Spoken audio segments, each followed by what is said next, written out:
670 days. That's how long it's been. Well, how long it was, I guess I could say, since the Toronto Blue Jays last played in Toronto, but no more. Did you see the list? People like technically Ryu has not pitched a game in Toronto. Today was his first start as a Toronto Blue Jay in Toronto. But technically he had not before today pitched. Not played in Toronto as a Toronto Blue Jay. Yeah, crazy. There was like 16 guys that hadn't played in Toronto. Spent one day on the team and he pitched. And he got a start in Toronto as a Blue Jay before Hyunjin Ryu did. It's insane, man. One day it took him. It took Ryu like 500 and something, or no, it was like 680 something days for Hyunjin Ryu. And it took Jose Barrios one day. Welcome back to the BnB podcast. We got a lot of Blue Jays to cover. Things are happening across all sports, but there's a lot happening for the Blue Jays because it's just been a wild time. They're back in Toronto. The trade deadline has come and gone. We didn't sell. We bought more than sold. We got rid of some. They sold anything. They bought and they bought hard. Mm-hmm. They full out bought. I love it. Yeah, and we're up to 5 games now in Toronto.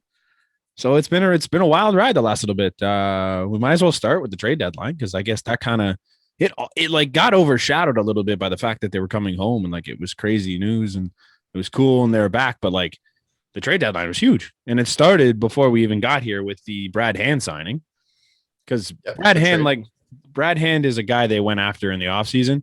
They didn't end up getting him. He went to Washington. It was whatever. And then they brought him in on a trade with Washington because Washington traded everybody in their entire organization. I think they just traded coaches at one point because they ran out of guys to trade away. They gave up Riley Adams. So good riddance. That was not a disappointing trade for me one bit. I'm like, hey, if Brad Hand doesn't work, who cares? We got off of Riley Adams, and I don't have to watch that guy try and catch balls anymore. He can continue to be terrible at framing pitches for other teams. I do not mind in the slightest. I'm very happy with the return on that. Even if it's just for 1 year, at least you have a serviceable 1 year, you know? Yep. Somebody who's actually gonna probably play in more games than Riley Adams. Yeah, for sure. That's just it's better. He hasn't looked fantastic in the month of July, and then in his first 2 appearances here in Toronto, he gave up the 3 runs in last night's game. But he's Brad Hand. I'm sure he'll figure it out. And if he doesn't, the bullpen's really good right now. Like we're sending down guys that have a 1.5 ERA to make room for other guys. So, I mean, it's not that big a deal if Brad Hand isn't Brad Hand right now. It is what it is. And I think that like not even the bullpen, like the starting rotation was pretty dynamite too, right? Oh my God. If you don't need the bullpen. Ryu has finally, is either the 1-2 with Barrios behind it, but then Ray kind of throws Barrios behind, and like Ray just throws himself in there and says, "Dude, don't forget me." Hyunjin Ryu grew a beard out, like this nice little scruffle he's got going on, and has just dominated ever since. He's had this little beard for like 4 starts now, and he's looked so good in those 4 starts, including tonight. But like he gave up 7 hits, and he pitched like 89 pitches through 7 innings. I'm like, what? Yeah, you work your way out of it, right? Like I think we saw that when Ray went up against Cleveland there. Like he was getting really he was throwing wasn't his best stuff early on. No, and he didn't strike out the batters the same way that he usually does, and he still kind of grinded it through to get them to at least close and got it to extras, right? You don't get the win unfortunately, but they were within striking distance that whole game, minus a few aggressive base running decisions that you can't really you're frustrated at, but I don't think you can blame the team entirely on that loss. He only gave up 2 runs. All things considered, like he had a tough start, but he locked it down. I think he retired 11 in a row at one point. Right. So like Robbie Ray was fantastic. Hyunjin Ryu was fantastic today. Jose Barrios in his debut. We should probably mention the trade first. Yeah.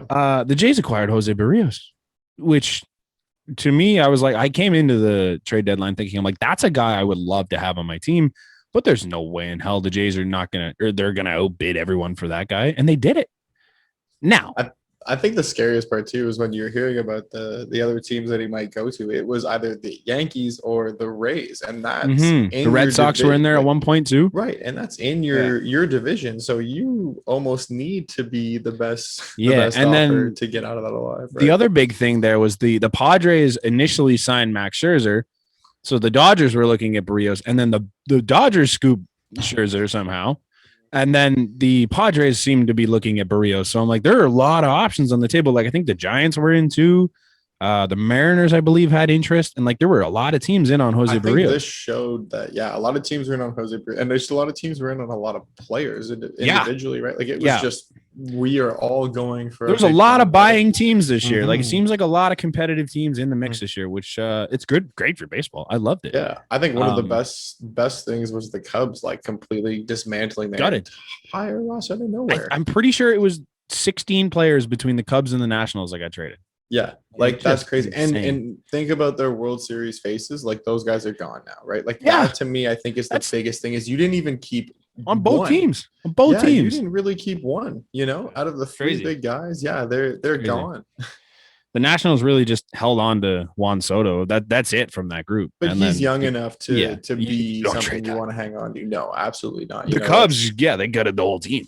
There's nothing left from that group. There was nothing left. I felt that Chris Bryant was the real shock for me. I get Javi. I think Javi Baez, the Mets. I was more surprised that Javi Baez went. I thought I knew he was going to go. I didn't think he was going to go to the Mets though, man. Like that's a team that should be pretty solid by now. Without, you would think, but hey, Francisco Lindor should have been. Do? Yeah, Lindor's hurt, so that I guess that kind of helps. And then you can move Baez literally anywhere. That guy can play so many positions. It's just.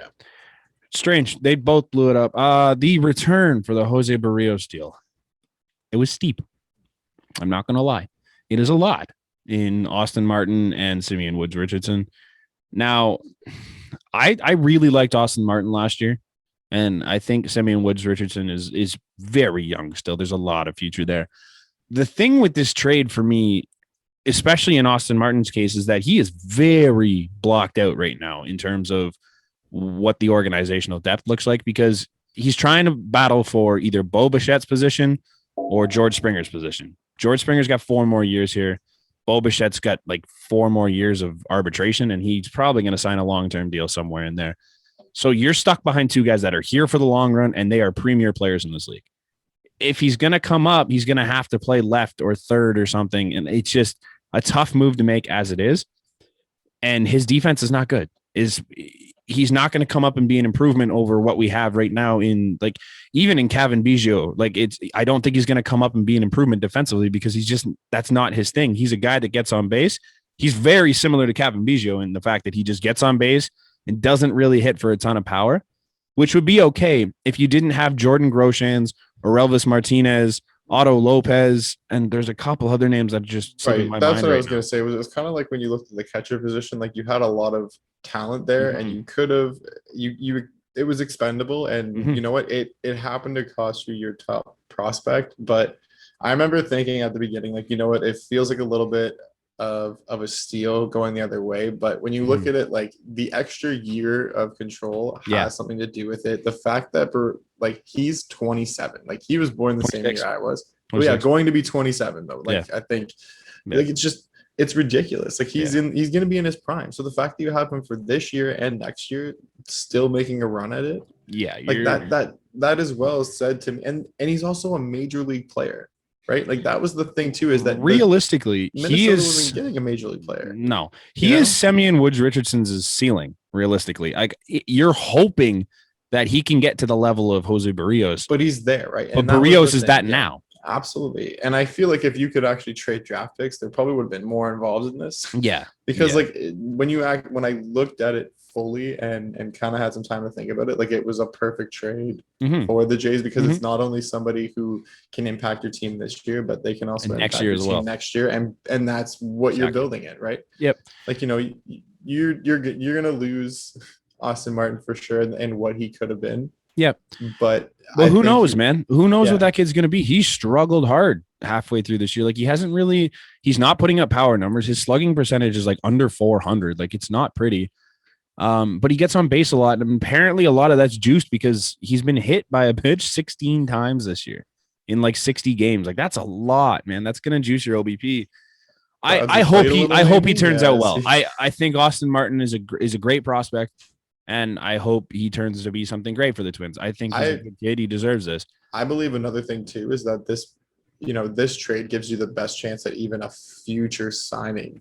Somebody who's going to stick around for an extra 3 or 4 years when their contract is done. Like, does Jose not kind of seem like that guy that would fit in perfectly with Vlad, with that group? With Teo, like with Teo, and like he's going to become part of that culture so fast. This is a team that right away you just said like they have fun, but they also like they compete. And that's where he wants to be. If baseball's fun and you are also competing at the highest level, then why would you not want to be a part of that organization? Why would you not want to be part of something like that? Yeah. Right. No, I think he's primed to re-sign here. I think he seems to like it. He likes the guys already.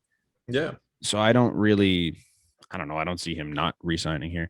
The thing with Martin and Bo, you would think, being that he was drafted, was it 2 years ago, last year? Like, but you would think Martin's young or something.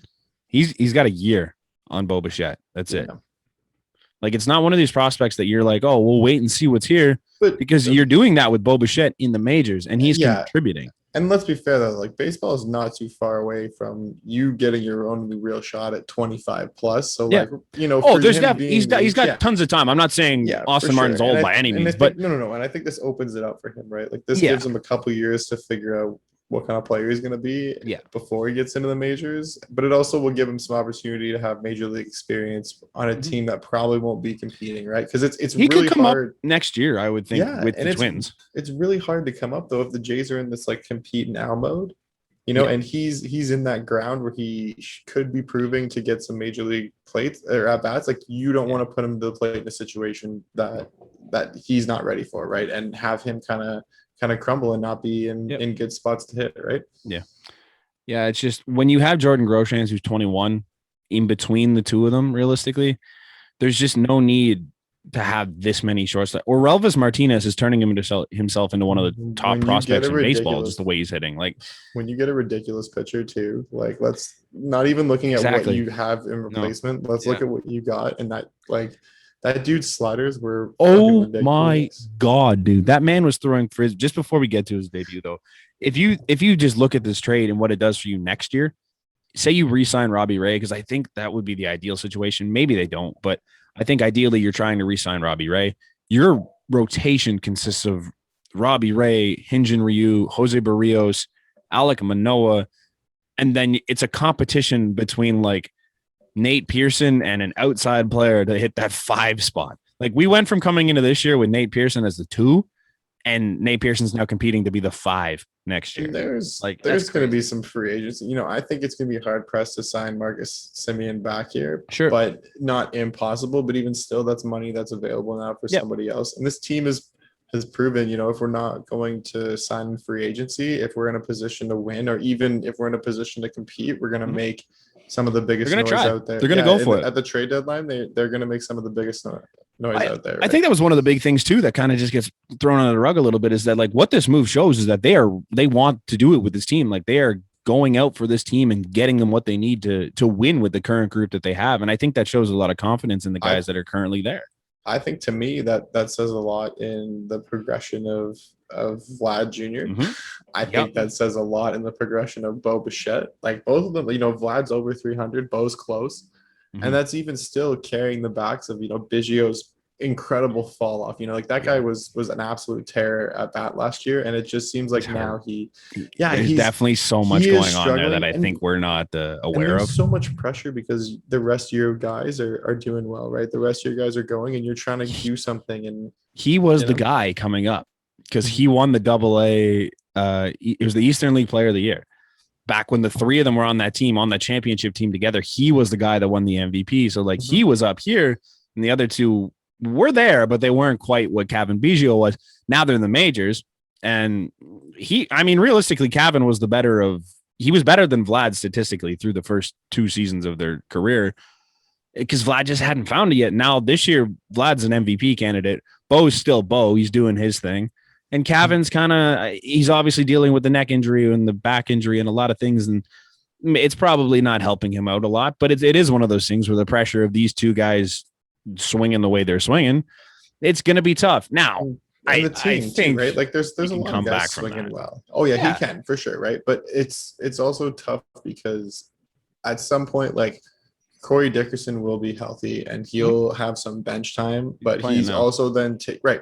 So, but healthy enough to even get some starts and to where players then go DH, and then you have everybody in the infield, and Cavan's kind of left out because you're at under the 220 mark, and we'll see if we can get you some looks. We have a lot of guys here who just can hit, and that to me might hurt him, and it's tough. He landed on the IL right now, which is unfortunate for sure, but I think that hopefully he's able to. I hope this clears him up a little bit. I think for sure. I think he comes back a little better from this IL stint. I hope they keep him out long enough. This team is not done with him at all. They're not done with putting him in situations to hit. Like he still sees the ball pretty well. He's gone on streaks this year for sure where he looked like he's going to pick it up, and then again though he kind of just gets injured almost. Something it looks like I think that's what it is. Like he got really hot for a second there. And I'm like, this looks like Cav.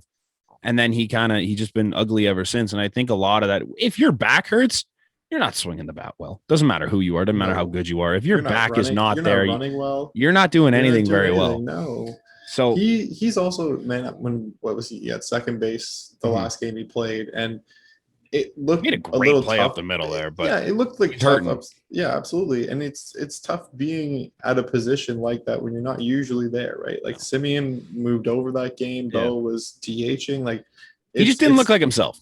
All in all. No, for sure. Now, I heard these people behind me. I was at the game both yesterday and the day before, and these people were talking behind me like, "Oh, Cavan Biggio is not a major league player. He's not good enough."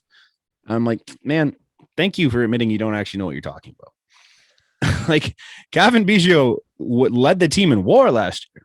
He's good.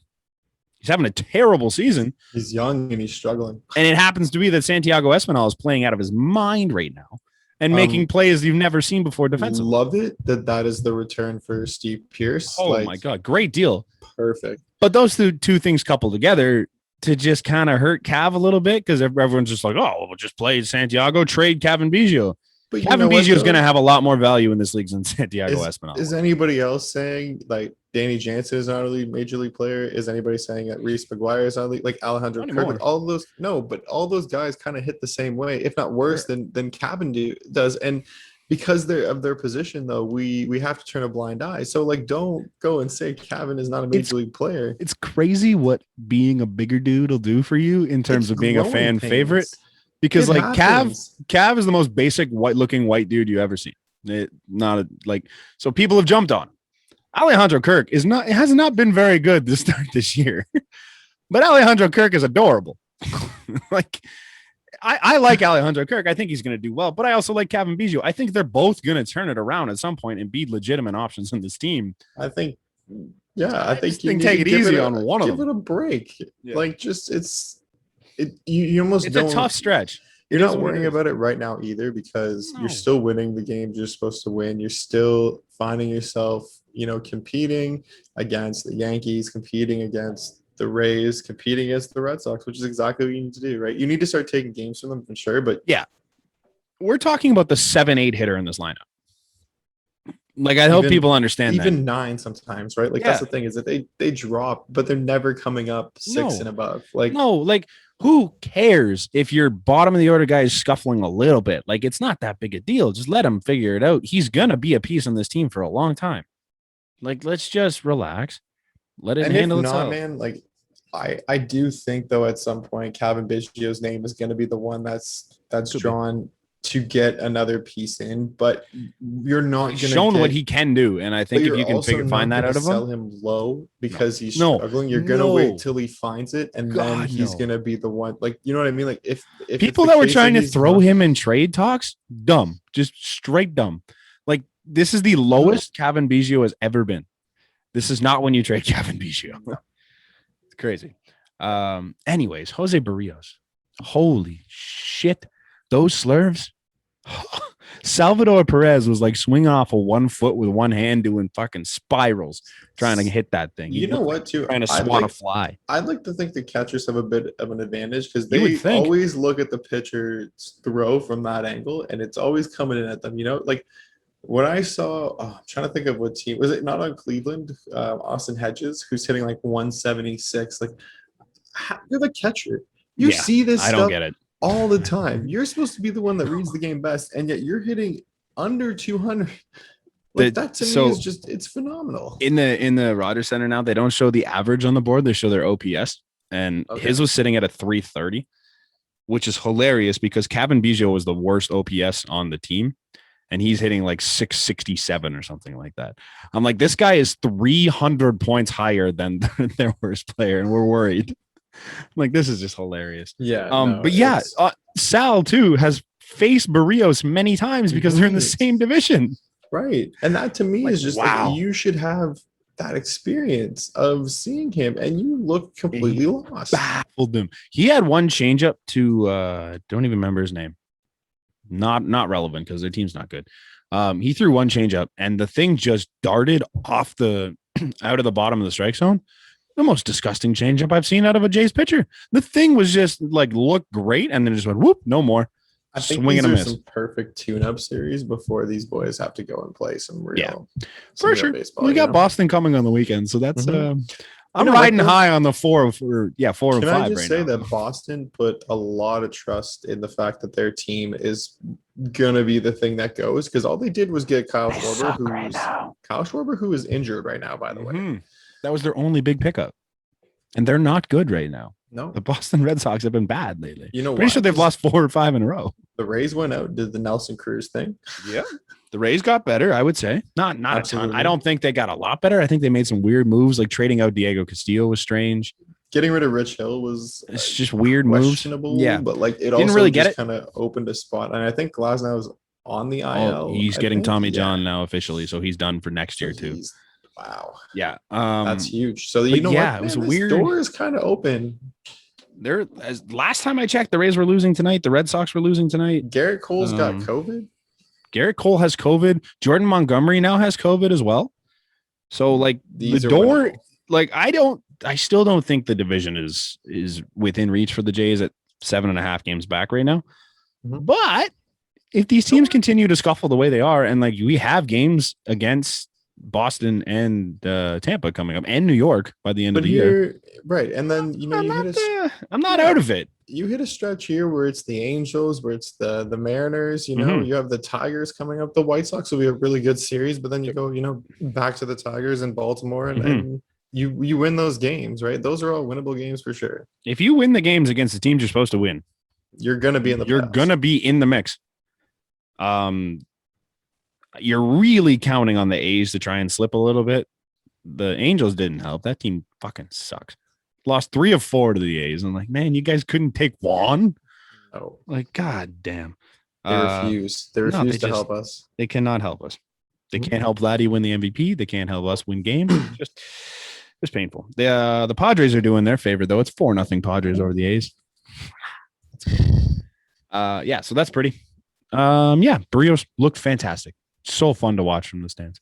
Just like the stuff he was doing, and like he got the one inning. I think it was his last inning. Was it the 6th or the 7th? He loaded the bases himself essentially because he gave up a hit and then he hit 2 batters and 2 outs, bases loaded, and he struck out whoever it was, and he was so fired up. I'm like, that is the energy you want right now, and I think that's a revitalized energy for Jose Barrios. Just like going from a team that has no chance to being in this playoff mix right now and being pretty close in it. Like Minnesota had such high hopes to build off a season last year, and just the wagon kind of get dejected, right? But then you get this shot of life with this child and Vladimir Guerrero firing the bench up, and you get to play with guys like Lourdes and Teoscar and Bo. Man, like the energy they have all over, unbelievable. It's positive always. Yeah, it's great to see. Yeah, it was great. The other 2 deals we missed in the deadline right now. Well, actually, one was after the deadline, but so Joaquin Soria came over for 2 players to be named later, I believe it was.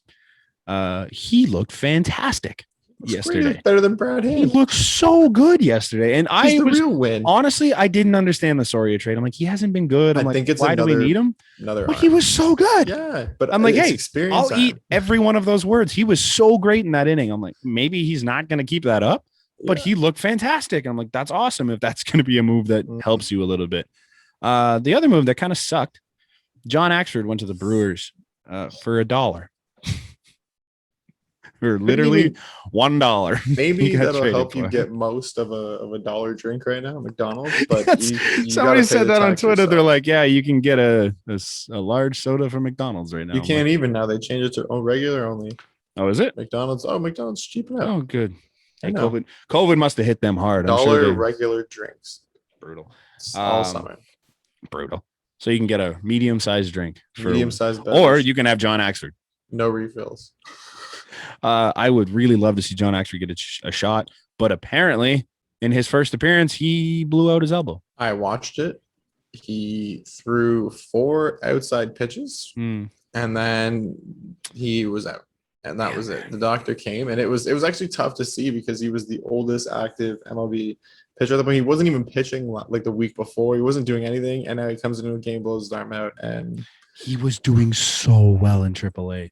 Probably just dominating. And just to see that, it hurts. John Axford's such a good guy too, and it just like that hurts a lot. For $1 though, like how insulting is that? For $1. I'm sure they talked to him. It's like, hey, we don't have a spot where we can play you because they couldn't put him on the 40 man. There's nobody you can take off. No. So they're like, where do you want to go? And I'm assuming as a former Brewer, he said, I'd love to go play for the Brewers again. They talked to the Brewers and worked out a deal for $1. $1. They said, hey, because like they don't need value back for a 40-year-old man. Like we need $1. Yeah, that's great. I was really happy for Ross Atkins doing that and like giving him a shot this year because I guess the opportunity just wasn't here with us. And unfortunately, it just isn't going to work out in Milwaukee either, which really sucks. But maybe he'll be back to Sportsnet. That'd be cool. What else happened? Oh, George Springer won Player of the Week. He is fantastic right now. He's just hitting dingers. I think he did tonight too. Yeah, he did. What a wild concept that once you took one of the best leadoff hitters of all time and put him back in the leadoff spot, things went well. It's almost like comfortability is a big thing. You know what, though? Marcus Semien just made that much of a case, which is great. And then he stopped making the case. And then he just did kind of what Marcus Semien does with his hitting, and he goes on a bit of an average streak, and then this is what the and it gave George an opportunity, and George picked it up, and Andre DeGrasse with it. George is no joke. Just took off. Okay, George is no joke. No. That's I am, as much as I didn't want him, I'm really happy to have him. And I think that's too where like a lot of the other guys' success comes from. Like you can't lose any pitches, and a lot of what they were doing, like that the first game against Cleveland, that pitcher, like he threw strikes. He threw strikes early though because he knew that they were just sitting waiting. Like especially after the first 2 or 3 innings, you can just tell like their kind of game plan was we're gonna sit on the first 2, and he just whips them in there for strikes, and then you're down 0-2 and you're swinging at like garbage. Right. Am mesmerized because that Eli Morgan, that was his name. Yeah. Eli Morgan was terrible. He came into the game with like an almost 8 ERA. Like he's been lit up every time he's gone out there. If you picked him up in any fantasy league, my God, you are a genius. Congratulations. Good job. You know the insider trading, something that we don't, you know. It's Matt Grenning was the only one that picked him up because you have to be able to time travel to choose that. Because even his last game against the Jays, he got lit up.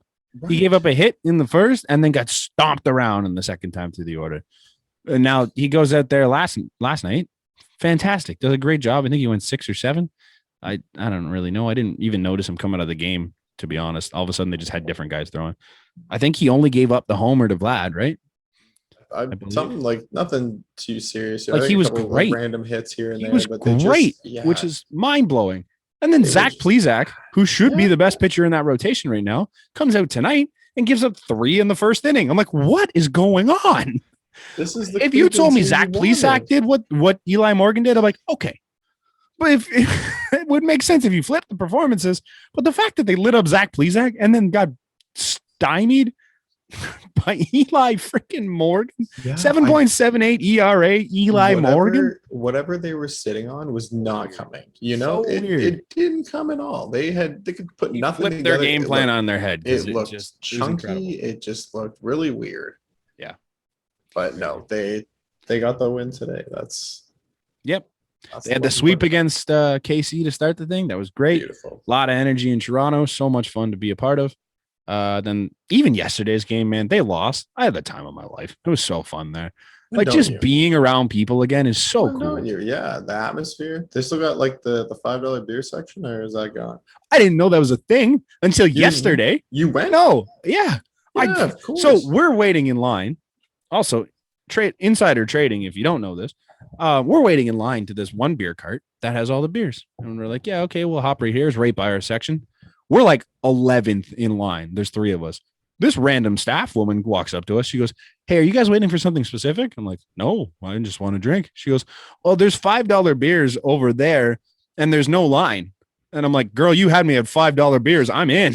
I'm like, Yeah. we hightailed it down that way. They put them, I think there's 3 of them, 1 on each level. So there's 2 right now because there's 2 no of them. Okay, level. yeah. But they put them like over in one specific section. They're just So in if you're like on they're that like side, in the left. If you're going, hey, this is for our loyal listeners that actually I listen would to us walk this far. over there. I would walk 500 Left miles. left field in the 100 level section behind the foul pole. $5 beers. They're only normal size cans, but That's okay. what They're happened not too the was that $13.50 for the tall boys. no. okay? So here's the That's- thing too: is Spence and I ordered one. They had these souvenir beers, which were like, hey, that looks cool, and it looked like this big tall glass thing. Looked unreal. I'm like, hey, let's get one of those. $16. So we got it, and it's this little plastic cup that almost looks like these ones, like the other souvenir cups, but they're smaller. Oh, good. So I'm like, oh, so we got it, whatever. It's only Stella. They only had Stella. I'm like, oh, okay. So I went back, finished that, and I'm like, I need different beer. So we were just like, hey, let's get $5 beers then. Walk over, and we grabbed the 2 cans because you need 2 cans. You don't want to make too many trips. You have 2 hands. You have Yeah, 2 cans. exactly. So I'm like, you know what? Let's see here. So I poured the 1 can into my cup.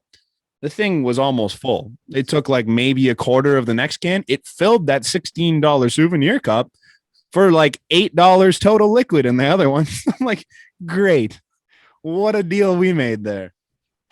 So yeah, if I would have spent $16 on regular size cans, I would have had a hell of a lot more. But you have your souvenir. But I have the stupid ass cup that is literally just a white cup with 2 lines on it and a Blue Jays logo. It's Nice. such a dumb deal. Do you feel robbed? Don't ever get it. Do you feel robbed? I feel so robbed.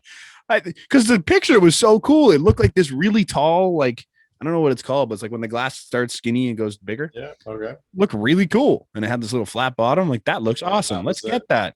It was not No. that. It was very much not that. Sorry. It was such a Sorry letdown. about your luck. Such a That sounds bad. It was not good. But yeah, $5 beers. But yeah, Save your day. $5 beers was just fantastic. What a Did what a play. we go to the game that was dollar hot dogs? Or No. I went when You I went the once day went when it before was me, I dollar think. hot dogs. It was so good. Crazy. What a deal. Yeah. $5 beers. Yes. $5. Jay's finally doing something right. I'm still mind blown. It's been over 24 hours and I'm still like, wow, what Jay's a doing deal. something right. Mm-hmm. It was great. I mean, Thank you, Blue Jays. thank you. I have one final bit to talk about Okay. on the Blue Jays before we move I on. liked it. I liked it. I really don't know what we're going to move on to, but Roberto Ray, Robbie Ray, the man, the legs, the legend. He's been legs. phenomenal. Did you just Yeah, call him the dude. legs? The He's the legs. legs of this. The team. man, the legs, the legend. He's got those beautiful tight bands. I got to watch them in person, and they're just as phenomenal in person as they are on TV. He absolutely has to be a Cy Young finalist this year. I don't think he wins it because Garrett Cole exists. But realistically, looking at his numbers, there's a case. There's a very good case that Robbie Ray should be a top 3 pitcher in the AL this year. He currently sits 4th in ERA with a 3.04. 2nd in strikeouts at 154. He's only behind Garrett Cole. And I think the fact that Garrett Cole has COVID and the fact that he's been terrible lately, he could catch him there. He's 3rd in ERA plus behind Garrett Cole, and I think it's Kyle Gibson at 145. He's 5th in whip because his walk numbers are starting to creep up a little bit more. And his strikeout numbers are kind of slipping a bit, but that's fine. 5th in whip at 1.08. And he's 3rd in Ks per 9 at 11.1 behind only Garrett Cole and Dylan Cease, who just like strikes people out, but can't get a lot of guys out. It's crazy. And like you think, oh, well, sticky stuff, it's a big issue this year or whatever. A lot of pitchers are falling off. So the sticky stuff crackdown was like July, like beginning of July. Robbie Ray's numbers in July, 1.99 ERA, a 0.91 whip, and 10.5 Ks per nine. So his Ks per nine went down a smidge, but like he was dominant after they cracked down on sticky stuff. Absolutely. I didn't pull up Garrett Cole's numbers, but I know they were bad. Like he had an over 6 ERA. He's like had just some games though that have been Garrett Cole atrocious. atrocious Since the sticky stuff though. Like just not good. They're not going to check anybody though. So technically no one's like one individual has been caught. Yeah, well, they've checked everyone. I think everyone's just kind of smartened up, but yeah, also no, that's what I mean though. Like Hector Santiago, the guy that got checked, he also got suspended for PEDs. Right. Good for you, man. Right. Yeah, no, he didn't. Good cheat. riddance. He doesn't Good cheat. riddance, scumbag. I believed him at first when he's just like, Really? "Oh, it was rosin, man." Like I don't know. I don't know what to tell you. Fuck you. You're getting PEDs in there too. Like, how do you think you're gonna get away with both? They're so focused on one, you get away with the other. Bonehead. Yeah, you'll take the 10-game suspension because you don't want the 82-game suspension. I need my PEDs to. Good riddance, man. Yeah. Good riddance. Maybe he thought he wouldn't get tested in those 10 days. Just a bonehead. Kyle Lowry's no longer a Raptor. I think that really hurts. That hurts a little bit. I know I'm wearing a Chicago jersey, but it's just kind of the first thing I had. Yeah. And it was more of a Derrick Rose jersey because he just got signed. Yeah. He went back to the Knicks, right? Yep. Yeah. But anyways, arguably the greatest Raptor of all time. Definitely greatest. There's nobody else. I don't think he's the most talented Raptor of all time. Oh, I'm not in saying terms of talented, like, in terms of like legend and just Toronto what he did for the Raptors as a whole. Yeah, I don't think it's much of a case. It may be VC, but VC didn't do enough. I think I want a statue of him either taking a charge or him just like making one of those like crazy layups, where he's like kind of getting pushed from behind. I think the most fun statue would be like him on the bus with like the trophy, just like everything he ever did with that trophy was just like, I almost posted a picture actually statues today saying, goodbye, or like, I'll be fine. I'll be fine. Like and I will be. Yeah. It hurts. At least it was a sign and trade. So you're getting something back from it. Like, still don't know what. I believe from what I've read, it's Goran Dragic. Prince. No. I'm going to butcher his name. Okay. I got to look it up. I think there was a second round pick involved. Okay. That's not, yeah. Hey, good for him for being like, no, we're going to do a sign and trade so that they can get something back for Toronto. They also needed to clear some space. Like Dragic has like 19.2 million that moves our way, right. but it was a player option. Yeah. So there was intent behind that. But right. I think that it's definitely good to still have players back because we're not a team that's not competing and not being competitive. Like they're definitely not going for a championship, I don't believe, with this roster, but they're still competing, right? Mm-hmm. They could still be they're a team.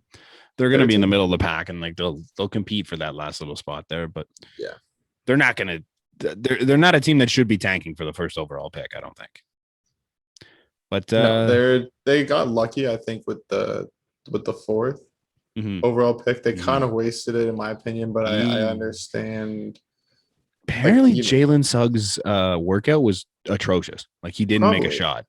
Like I could see that, but you know what, man? Like this guy was also touted as one of the most clutch shots I've ever seen in my life. And he was being talked about as being taken second overall, third overall. Like I feel you kind of take the best player available. And like if Markelle Fultz have shown me anything, is that you'll still get a return for somebody, even if they're just god awful.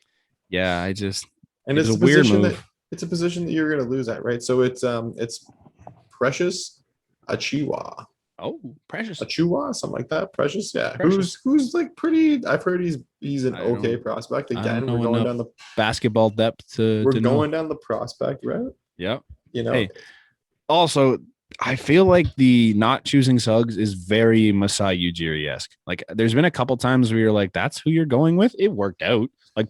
Pascal worked out, but that was like what? He was in the second round. Yeah. First. It was the end of the first. I thought so too. He was at the end of the first. But at the time, it was like, what? And hey, it worked out great. There's a lot of people. I remember when OG was drafted, a lot of people kind of gave him some flack, but he was because he was injury prone, not because of his skill. Like his defense was always NBA ready, and they just were developing like a shot with him, and then he kind of was injury prone, and they thought like to get him where we got him though, he was not a top 20 pick, I don't believe. So like, but I mean, it's very Masai Ujiri-esque. Give him credit. Scotty Barnes has been a riot since they drafted him. He has already embraced his city so He much. loves it. And I think that's what you want as well, right? You saw a lot of somebody who for sure has top 10 talent, but also wants to be there. And I think that's big for a Toronto market, right? Is you got to have players that want to be there. He'll fit right in with this culture that they have. Like the team that is here loves it here. Like they want to play here, and you get that vibe from pretty much everybody on the team. So you put him into that mix. I think I don't know if he's going to be anything special. Yeah. Once players have played here, they really like love the city, and they're really like, they do have a bit of a commitment to it. Kawhi was a bit of a different story, but I feel like that was because he went home. Another team met all of his demands. Yeah. Yeah. And that's hard to do. Gary Trent Jr., who also just re-signed. He's kind of on the same, but I know some people don't like him. Like they think he's not very good, but I thought he looked, as a very distant basketball fan, I thought he looked pretty good in the games that he played here. I think to me, he's embraced the city too, is what I was trying to get at there. Though. Really elite shooter in a time where shooting is you need a shooter. Very easy to come by. Yeah, we don't have many. No, you need just somebody who can drink. He was exciting, man. He had games that were pretty exciting. He went off. He went off multiple times. Sure. Maybe he's not worth the contract that he got. Maybe you know what, man? Like contracts are so movable now, and what we've learned, like Westbrook's now been traded to LA. Like players, if you want to go somewhere, then that money is worthless now. Money is so worthless. Doesn't mean a damn thing in the NBA. No, they will find ways to get you on teams to wherever you want to be. Like DeMar DeRozan is now a Chicago Bull. Lonzo Ball, a Chicago Bull. Because lots of people are Chicago Bulls. Because of sign and trades, like you can make it happen. Ridiculous. Yeah. Just because he signed here doesn't mean he's going to stay the entire thing here. But when Gary Trent Jr. was like pictured wearing the Toronto Blue Jays new blue jersey, like not even a week after he got drafted, I'm like, sign this kid till he dies. He wants to be here. Come on. Or traded, yeah. Like after he got traded here and he was like walking around in Jays gear and like fully embracing the Toronto vibe. I'm like, hell yeah, man. Give me this kid. He's getting too much money. That's fine. As I sit every basketball player is getting too much money. Wearing my Chicago jersey, the Raptors are doing the appropriate things to stay. Like, also though, has anyone heard on Masai's contract? Like, has anybody figured out what's? Did they sign it without telling anyone? And they're just like, we'll just let him. We'll let him work. There's still no here. talk. There's still nothing. So weird. Yeah. It's crazy. Also, apparently Scotty Barnes has like a 7'2" wingspan and bigger hands than Kawhi or something like that. That's so funny, man. Like ridiculous. So like if this guy ends up being something decent, like, apparently his shot sucks, and we can get that going, then hey, that's okay. Maybe we'll have something you cool. Can kind of teach. Maybe we'll have something. Big nod to Norman Powell too, finally getting paid. Trying to pull out the numbers here. Yeah, Portland signed him for his 4 years, I believe. Because he opted out, right? Yeah, like 4 years, 90 million or something like that. Notably, but not that notably, Kawhi opted out as well. I think to get more money, Yeah. Weird there because he's not playing next year, most likely. Apparently he's supposed to undergo surgery and he's not expected to play. So I feel like if it's a weird time to opt out, I would opt out next year, maybe. But did he find that out after? Or no, I think he knew that before. Yikes. It's weird. But I think they'll sign you sign that guy anyway. If I'm the Raptors, I sign that guy anyways. I'm like, who cares if he doesn't play next year? Tank next year, get a good pick, have Kawhi come back. Who cares? Like, there's lots of teams that can make that compete. Kawhi's coming back. He'll get somebody to come over. Sure, why not? That's funny. It's weird. I don't remember the last thing we talked about in the NHL. That's why I didn't write anything down because I don't know what we covered. I don't even know if the draft had happened yet. I don't remember. If it hasn't, if it didn't, then I have a little bit to say. No, I think it did. I think we kind of talked about Landeskog and stuff like that with like I don't know. We did the Seattle draft for sure. I know we talked about that a little bit. I don't think we talked about the NHL entry draft. Okay. Because I don't remember talking about the scumbag that is Mark Bergevin taking Logan Mailloux. I don't think we need to spend too much time on it because it's already old news. But fuck that organization. I read the letter and I actually stopped halfway through and I don't know. I got nothing to say on it. I saw that you have the floor. If you have to make a statement about why you drafted someone, maybe you shouldn't have fucking drafted them. Plain and simple. And I'm like, yeah, okay. There's a lot of people out there saying, oh, he deserves a second chance. He's young, is this and that. Okay, fine. I don't agree with you, but you can have that opinion. Logan Mailloux literally said he doesn't want to get drafted this year because of what he did. He literally had a statement that said, don't draft me. I'm taking my name out of the draft. He can't legally do it, but he said, don't draft me. I need more time to mature and be a better person. Good job. You're still a scumbag, but good job for owning up to it and saying you don't want to get drafted. Fuck everyone that is a part of that Montreal Canadiens organization for ever clearing this. Like, oh my God. Who at the table was the guy, the girl, the person that who are you to just pop up and say, here's what I think we should do. I think this will be smart. I think we're going to get a steal of a pick because he's going to fly all the way down. There's a reason why he's flying all the way down. It's not because he's not good. We know not that. The headlines you want to make after you make the Stanley Cup Finals. And their GM was a part of the whole the Chicago Blackhawks thing. Right, he was there, but he knew. You think this was to get that buddy? What the fuck? And they tried to sign Tony DeAngelo, but he didn't want to go there, which is hilarious. Contract, by the way. Yeah, Carolina, I believe. That's a joke. Just boneheads there too. We'll talk. I want to talk about Carolina in a second too, but like they tried to go after Tony DeAngelo. He was there. He was the GM when they tried to get Slava Voinov. I wouldn't be shocked if they go after Jake Virtanen at this point. Like, just a trash organization. And like, it's not even as a Leaf fan. It's just as a human being. That's just fucking brutal, man. So many boneheaded moves. Like, get rid of the idiot in charge of that. Just brutal. Montreal fans don't deserve that. They don't deserve that to deal with that. Well, no. I would say that, but then like a lot of them are just like, well, if somebody else would have drafted him, who fucking cares? Like, let somebody else draft him. This is not a game changer that you're like, oh, if we don't get Logan Mailloux. I think that's the point, is that you have to let someone else draft him. Who gives a shit? But that's been the defense a lot. It's like, oh, the rumors were that someone was going to draft him in the second. Let them. Why does it have to be you? Can I ask a question? Mm-hmm. Were the rumors Montreal? It was probably Montreal that were going to draft Montreal was going to draft him in the second. Oh, no, you know what? I think some team's going to draft him in the second. We should probably draft him in the first. Hey, Montreal, it's still you. The rumors were also out that there were like 11 or 12 teams that had him for sure on the do not draft list. Like, obviously, they don't want that. Just boneheads, man. If you're defending that pick, I can't. Can I ask who would want that? I don't know. Montreal? I don't know. I it's weird because the two situations happen at the same time with him and DeAngelo. And I don't defend Tony DeAngelo. I think he's a scumbag, but I don't know. Like I wasn't there for any of this stuff. Just the stories are out enough that I don't think this guy is a good teammate. But there are a few of his teammates that were like, I don't see these issues that everyone talks about with Tony DeAngelo. And like, I see where some people try to defend him. It's fine. I think you're idiots, but I see it. With Logan Mailloux, he's not even defending himself. He knows what he did was wrong. So how are you going to go out there and be like, oh, he made a mistake? He knows. It's not like NBA where you can just pull yourself out and say, I'm going back. Like, if he's declared he's too far, and the NHL didn't do anything either. The NHL didn't make it so you couldn't draft him, right? I feel like they're partly to blame for this too.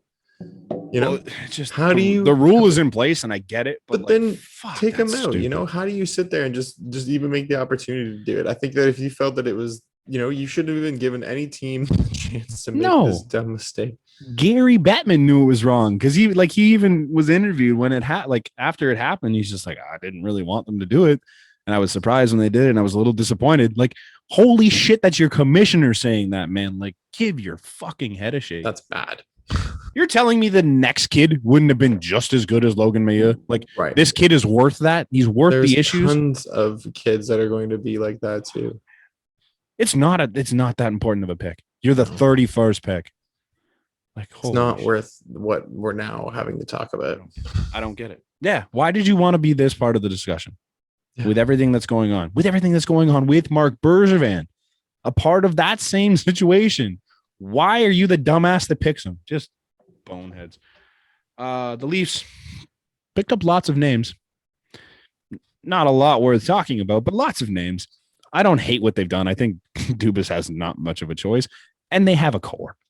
What are you going to add to this core? What are you going to add that was worth it on day one to this core that'll help? I think they've had a bunch of prove it names. Yeah, absolutely. I don't think like 11 of them.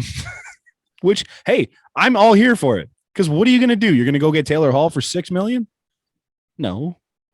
That's all your money. That's it. You're done. You just only got Taylor Hall. You're not going to give Zach Hyman 7 years for $5.5 million because that deal is horrible. That's so bad. That's one of the worst deals signed on the day. I think Edmonton holds the 3 worst deals signed in free agency. So good for you guys.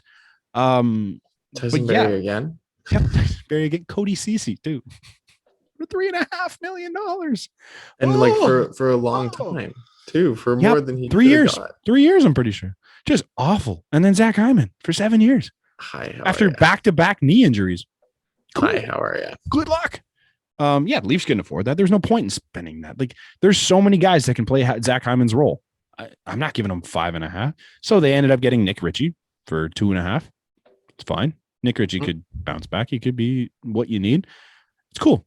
They also brought in Andre Kasha, who has had a lot of concussion issues lately. So he's a big question mark. But if that guy can play and he's kind of healthy, that's a really nice pickup at 1.5. I think even having Nick Ritchie and him there who have played together, they, you know, a little more familiarity. Kind of a big deal, yeah. You know, you're not coming in completely on your own. Nope. I'm trying to think who else. They brought in Curtis Gabriel, who I would not want to run into one of his fists because that man is tough as nails. Went to high school with him. Oh, yeah? Yeah, he would have been a grade older than me, actually. Yeah. Okay. Yeah, he was a little nicer back then. He definitely isn't afraid of anybody. I love when him and Ryan Reeves face off. Yeah. Because they just don't care. No. Hometown kid. You grew up a Leaf fan. It's just guys you like to get. It's great. I love that they're not scared. No. You know, they're not going to back down still from a fight. I think this is kind of a cheaper Nick Foligno style of not quite. I think you're kind of getting that out of like Nick Ritchie and guys like that. Yeah, not as much of an offensive upside. Definitely no offensive upside. But that's okay. He's a tough son of a bitch that you don't want to play against. And you're not going to mess around with the top line when you have to deal with Wayne Simmons or Curtis Gabriel or Nick Ritchie all on the ice. It's not a lot of fun. They also signed from your Chicago Blackhawks, David Kampf. I'm pretty sure he was on the Pittsburgh Penguins. Was he? Yeah, I think we traded him for someone. Okay. Or somebody. I don't know. Well, but even still, either way, even still, he wasn't that big of a deal now that we've got the squad squad that we've got rolling in. I think they paid him too much, but as someone pointed out to me, they can bury him and it only costs you like $250,000 if it doesn't work out. I'm like, fair point. That's fair. So like it's really a low risk move. Now, my favorite move, and it's not a big one, but it's my favorite one. Josh Hosang signed PTO. Great, yeah. I don't know if Josh Hosang's any good anymore. You know what? Because I think we've said even on this podcast how much we thought he should have been. He given deserved an a chance to play, and he's never been yet. So I think, for sure. Whether or not it works out, who cares? Like if he comes in and he looks like Josh Hosang of junior age, great. You paid next to nothing for him. If he comes in and he sucks, who cares? You let him go for free. That's one of those upside players, like when Galchenyuk was here last year. Like, you know, you kind of hope just fits in. That like he deserves a second look at a different team, and obviously not with Galchenyuk, it was more than a second look, but still like deserves a new chance. And I would say it worked out pretty well for he's going to be speedy for sure. I thought there was one more, but I could be wrong. Oh, we missed the biggest one. Peter Mrazek. Yeah. Signed. I think we saved best for last. Yeah. Now, this is where I want to talk about Carolina. Okay. Carolina traded Alex Nedeljkovic. Yep. Alex Nedeljkovic was what, 23, 24 years old? I think? Something like that, yep. Young kid. Really good last year. Calder Cup runner-up. Calder Trophy runner-up. Whatever because Calder Cup's for the juniors. The Rookie of the Year runner-up is what we're looking for here. Fantastic goaltender last year. Carried them in the playoffs. Looked great. They traded him for next to nothing. because they didn't want to pay him $3.5 million. You know what they did want to do? They wanted to pay Frederick Anderson $4.5 million. So they wanted to spend more money on a guy that's been awful for 2 years and hurt for 60% of it. But they didn't want to pay their 23-year-old goaltender who was just the Rookie of the Year runner-up. That makes so much sense.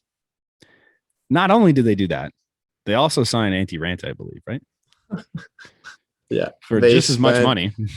Yeah, I think they spent about $6 million or so, $7 million. Yep. If not more. Yep. And to top it all off, they let Dougie Hamilton walk away because they got their guy in Tony DeAngelo.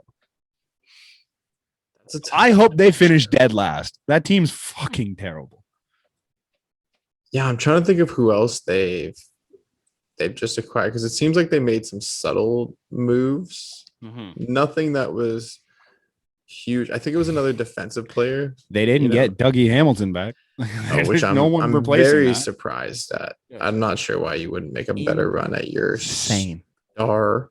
Terrible job. I'm trying to see if the rosters are up. No, the rosters aren't updated yet. No, they're wild. Anyways, Peter Mrazek's coming to Toronto for $3.5 million. I'm a little concerned about the injury history between him and Jack because they're both not the best at staying healthy. But hey, if they both stay healthy, that's a dynamite goaltending duo. Mrazek, when he was healthy the last couple of years, has been fantastic. Jack looked great last year and the little stint he had the year before. So if the two of them are healthy and going the way they can, it's going to be a great goaltending duo. The staying healthy part is the one that concerns me. But hey, it is what it is. A lot of faith, but even still, if you look back at the Hurricanes, that's the same thing. Those two guys aren't always healthy. Sure, I hope they. I hope the other players I was thinking of was they traded for Ethan Bear. I remember that. Right. And Ian Cole is now on that team. Good. And I don't know if anybody else bigger was there. I don't think so. But trash. They went from like the most likable team to like bottom tier, like that. They traded away Jake Bean too. Jake Bean, yeah. Like I don't get it. They definitely made some weird good luck moves.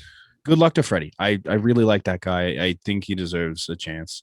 I was definitely a little hurt to see him go for the price that he did because it's not the 6 that people were saying. It wasn't even the 5 that people were saying. So to me, I don't think we could. I wouldn't have given him 4.5. It would have been. You know what though? You would have had that without like let's say 4 of the other players who you've signed in now, right? Yeah. Like I don't think that Nick Ritchie comes in. I don't think that Andre Casa comes, probably not. And you're just stuck with Gabriel and Camp and whoever else you kind of. The other interesting one too in that list that we didn't go over, Michael Bunting. Do you know the numbers behind Michael Bunting? Because I had no idea who this kid was. No, but can I? My joke, because this was what day 1 of free agency, day 2, either way. When all the teams were making trades, I said all these teams out here are swinging home runs, and the Leafs are just bunting, and that was it. Yeah, that was the case. I mean, that was the case at first. Yeah, Michael Bunting, 21 games in the NHL last year. God bless you. God bless you again. Can't find the mute button in time. Sorry, everyone. No, that's all good. Michael Bunting, 21 games in the NHL last year, 10 goals. Yeah. I'm like, I don't know if that was probably a flash in the pan. How old is he? He's young. He grew up in Toronto. He grew up a Leaf fan. He played for the Sioux Greyhounds for Sheldon Keefe and Kyle Dubas. Wow. There's so much here that I'm like, hey, this kid loves it here. He took less money to be here. He wants to be a Leaf. I'm like, prove me wrong. Hey, I'll take that risk for $1 million or whatever it is. Wrong. You know what though? I really, if they decide to shut us up on the front end, which is perfect because you know what, you're right. You don't need much scoring. Matthews and Marner and Nylander and Tavares, if healthy, if clicking, should all carry the load. You'll get some random points from some random players elsewhere. You know, you've kept Kerfoot, which is what you wanted. You let McCann go. You didn't get a chance to see him, so there's nothing new in the sense of that lineup, right? Like you're gonna have some familiarity, and you should have some scoring, and then you also, you're right. Some of these guys get a real good chance to show, right? If Bunting's gonna be a 10 goals per 21, apparently, if he's gonna be a 40 goal scorer. Okay, maybe even if he's a 30 goal scorer, great. Sure. You know what the Leafs didn't really lose was 30 goal scorers. Anything? Yeah, they didn't really lose any 30 goal scorers. No, they didn't.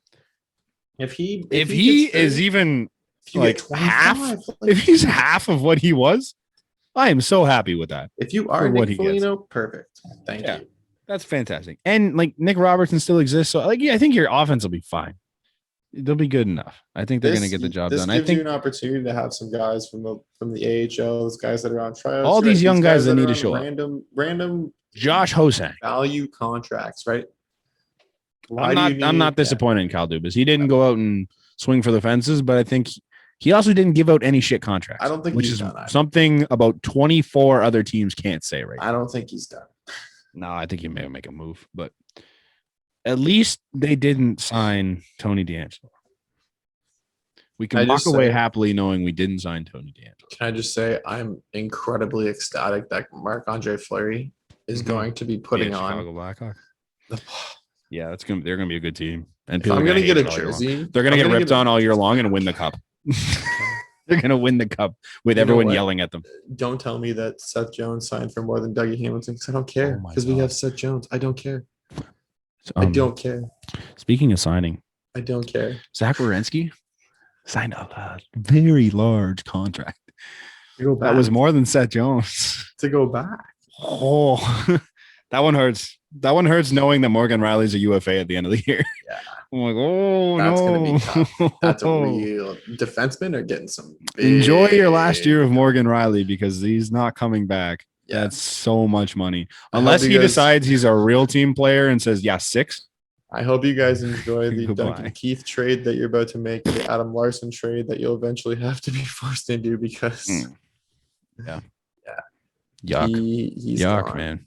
Defensemen are just getting paid. You hope the cap moves a little bit, but you hope it moves a lot at this point because a lot of it. It needs to move average. If above average D-men are going for like 7, and top tier D-men are going for like not even like top tier, but not in the top 10, are going for 9.5. If you're getting the 3rd highest contract among D-men at like the 15th best D-men in the league, Cale Makar signed a way better deal, and he's significantly better than Zach Werenski. Okay, but to be fair, there's something in that Colorado air that just has these players. Yeah, they let them play for free. They put Gabriel Landeskog dead to rights in Colorado. They said he's gone. He's going to find a new team. And look at that, 7 years, $7 million. Like, don't tell me he's gone. He understands where it is. Nate Mack is probably going to sign for $2 million. Nate Mack's going to be there for fucking what? They're going to offer him 9. I think he signs for 9.7 just to piss Connor McDavid. Probably take his number.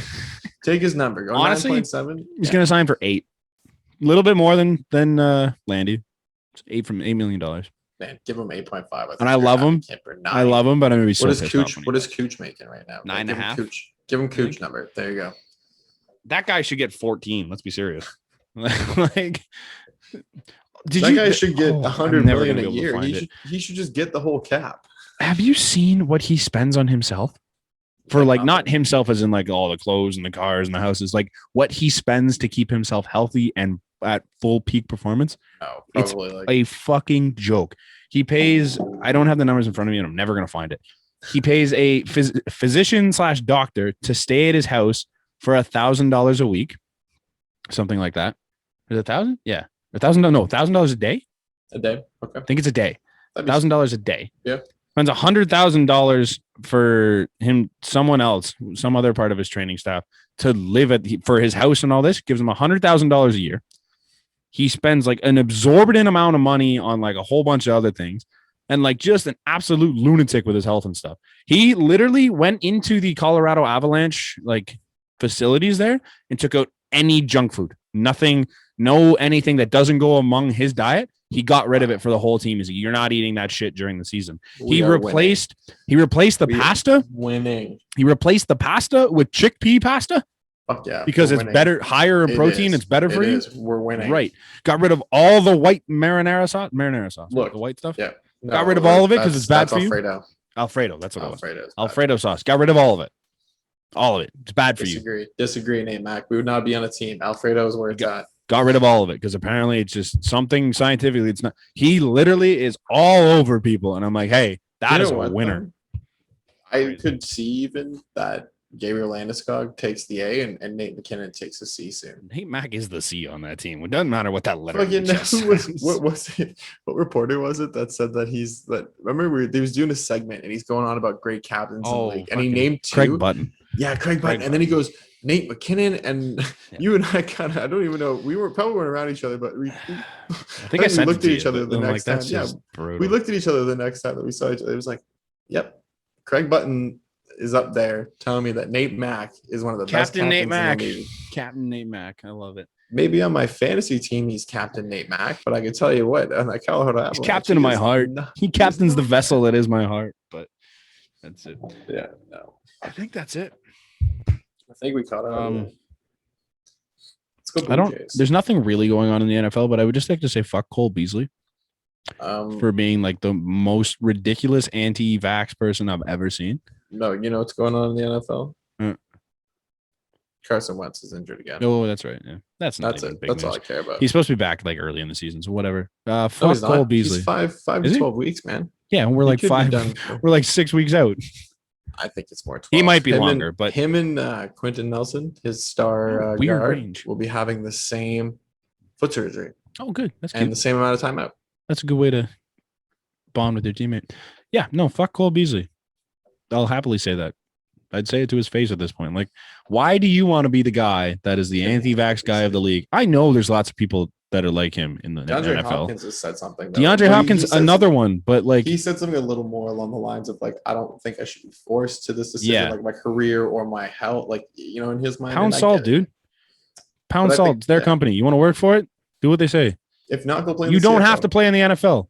Go play in the CFL. Yeah. I don't know if it's mandatory. I don't think it'd be way worse there. I don't think so. You think that if DeAndre Hopkins said, I don't know why Cole Beasley thinks he's a hero for doing this. You're telling me that if DeAndre Hopkins said, I'm coming to the CFL, that the commissioner would say, only if you're vaccinated? No. I don't think the commissioner would be the problem. I think it'd be the guy in charge of the country that's the problem. I think he would just fly it over. I think he signed papers for exemptions left, right, and center. This man is not a dumb man. Yeah. No. Trash. Nick Bosa, too. Nick Bosa? Yeah, Nick Bosa. The Joey. I don't know. One of them is an issue right now.